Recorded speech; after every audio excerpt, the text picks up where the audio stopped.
We have our roasted vegetables in the oven. Our potatoes are about halfway done, so we're going to start working on our chicken and our mashed potatoes. So I'm going to take some oil, about a tablespoon, and turn our burner up to about 7.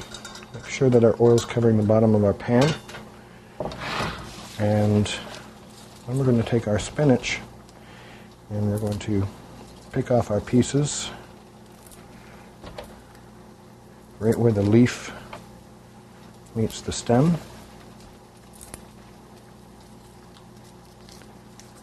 And whenever you're adding spinach to mashed potatoes, you're going to want to add a lot more than you think you want to add, because this is going to shrink right down into nothing.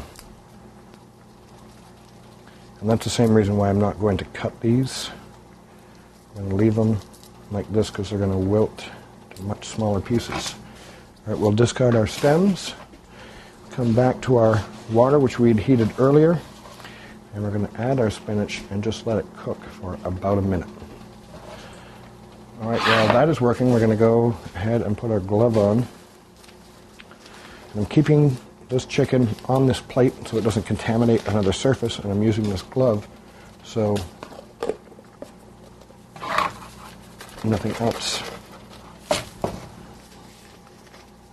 will be affected by the chicken. So we'll just, this is very, very basic, we're just going to salt and pepper this chicken.